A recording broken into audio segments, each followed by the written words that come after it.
Hi, I'm Nancy Bacon, a nonprofit educator and instructional designer who thinks a whole lot about how to help nonprofit people get what they need to succeed. And I'm excited to talk to you today about how to deliver an awesome conference session. Until now, we were busy preparing people to present at real conferences, in-person conferences, and helping them with their workshops and their delivery so that they could deliver something really powerful that helped people move to action. And now all of a sudden those conferences are online. So all that same good teaching needs to happen, but in a virtual world. And that's okay because we have a whole lot of tricks and tools on how to do that. And today I want to share just some ideas on design and delivery, how to design a session that sets people up to learn, and then how to deliver that session in an online environment so that people are engaged and learn a lot from you. There's some tools that you can download to follow along. Use this planner to keep track of your ideas. Let's start with design. This is what you are doing. This is what your plan is, what you will deliver. There's a general framework for thinking about your plan, and it's here. You can download it, and let me talk you through it here. First, we have our learning outcomes. This is your promise to your people. By the end of our session, you will be able to do this or that, and you're clear about it. And I'm going to come back and give you more ideas in a second. Second is your opening. You start with a bang. You start immediately hooking people into your ideas and your thoughts so they're with you. You don't spend a whole lot of time with bios and thank yous and all of that other stuff. Important, find another way to do it so that you grab people right from the start. Participant engagement. I like to see speakers engage their people within 10 minutes of starting. So get them thinking, get them talking, get them grappling with your ideas right away. The next part is the lessons and the activities that support your learning outcomes.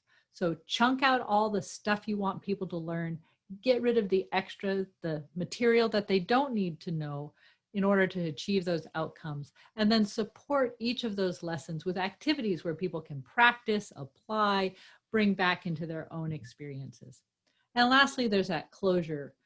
That is so important. This is probably the most important part because you're taking all the stuff that people learned and helping them to apply it to what they're going to need to know when they get back to the office.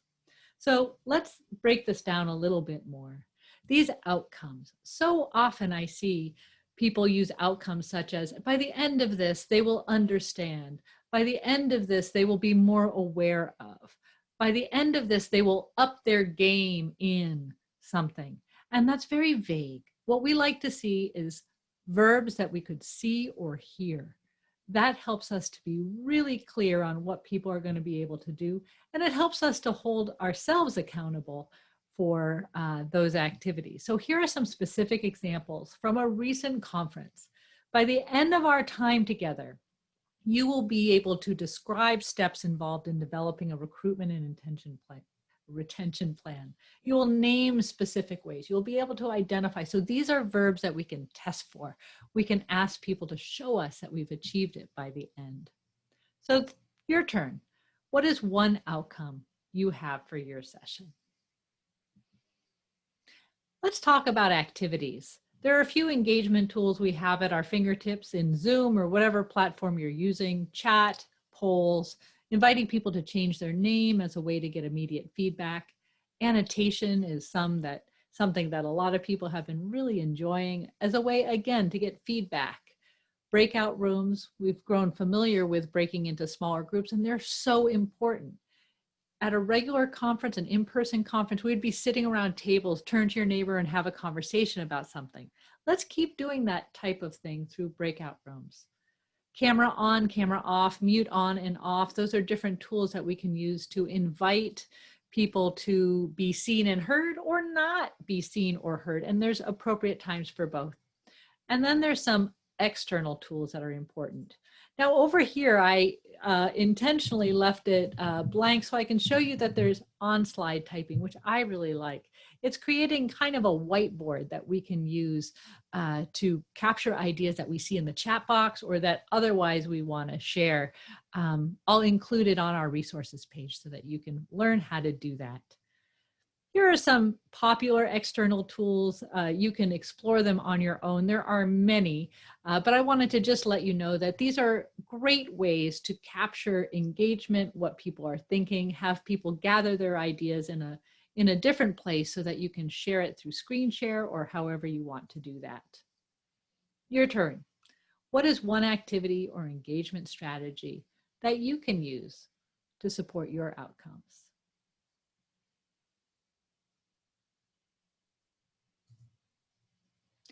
There are a few things I look for in a presentation. There are things that show me that this presenter really has upped their game in terms of the content and the delivery and the engagement of people. And the first thing is hard work. If you don't do the hard work when you're in the room together, they won't do it when they're at home. What is the hard work of your topic? What is difficult? What is the barrier that holds people back? And make time to cover that in your session. Make time for them to practice. It's so important. The second is feedback. So often we wait until the end for the evaluation or whatever it is for us to have feedback on how we're doing. We have opportunities all along the way to get feedback as to whether what we are saying makes sense, whether there are gaps in what people are learning. So make sure that you have opportunities along the way to hear from people to gauge how well they're understanding what you're teaching them. The third thing is, what is your narrative?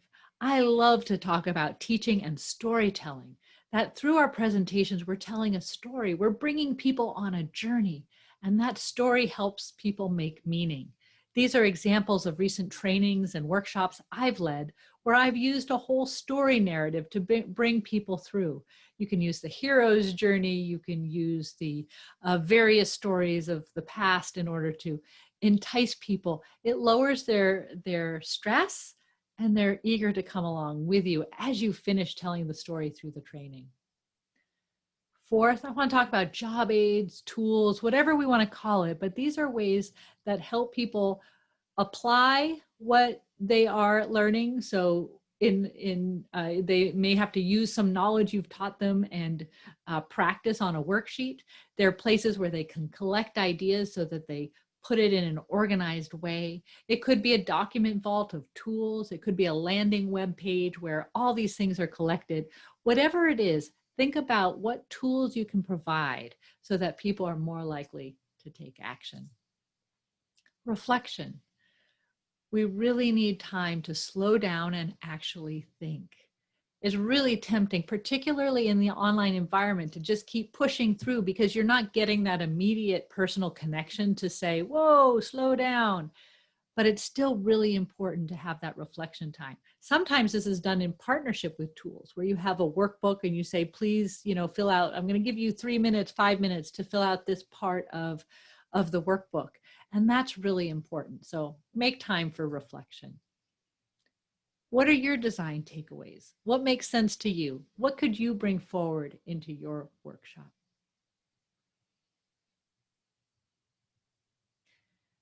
We talked about design and delivery. Delivery is how you make your workshop come alive, how you stand, how you use your voice, how you pace yourself, how you engage in all those things we know about adult learning so people remember what they are learning.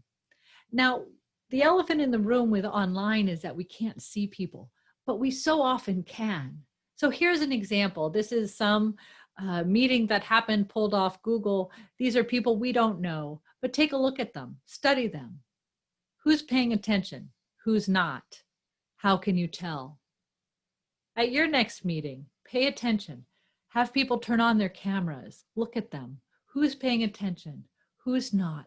What does their body language tell you? Are they leaning forward? Are they leaning back? What do their faces show? Here's another example.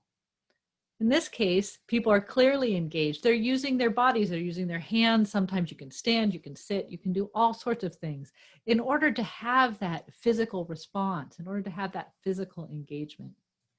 And here's a case where they intentionally turn the cameras off, and that's okay too.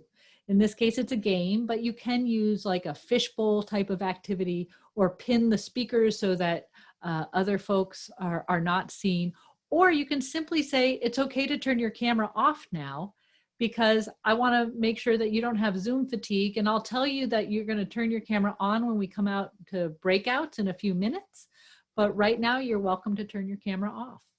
So think a little bit about social presence and what you can do to increase your game with social presence. Don't let this computer medium get in the way of you forming a connection with the people who are attending your session. Now I want to talk a little bit about PowerPoint. And to do so, I need to give you a little bit of an adult learning lesson. And that is there's two separate things coming into your brain. You have visual stimuli and verbal stimuli. So you see stuff and you hear stuff, and your brain puts it all together to make meaning and to create memories.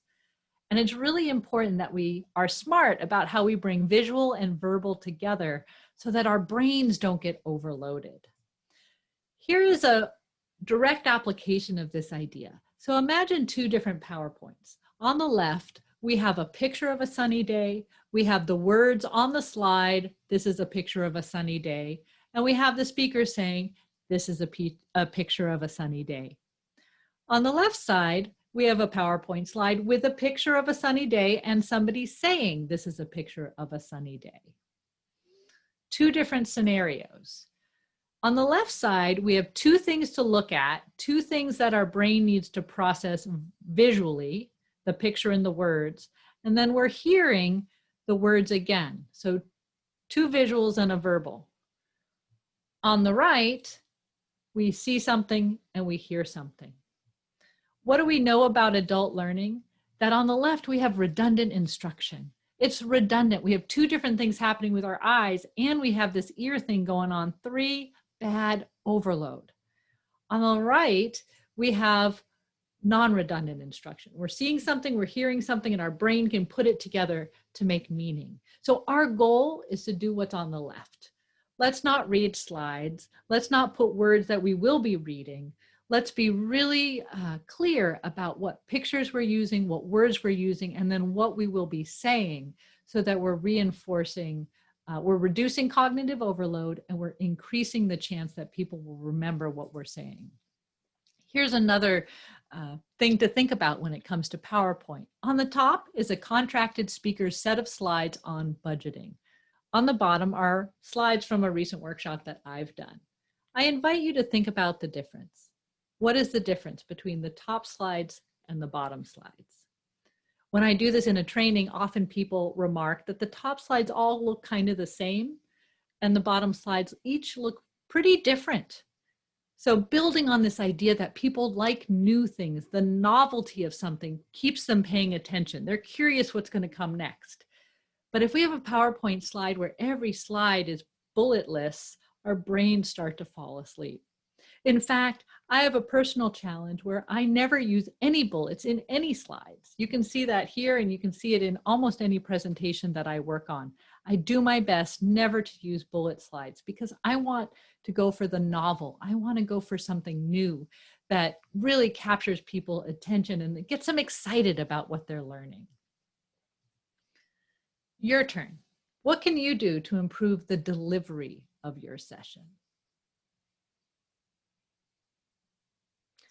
Finally, I just want to talk a little bit about delivery, physical delivery, I mean, and that is how you stand, how you look at the camera so that people feel your full body presence.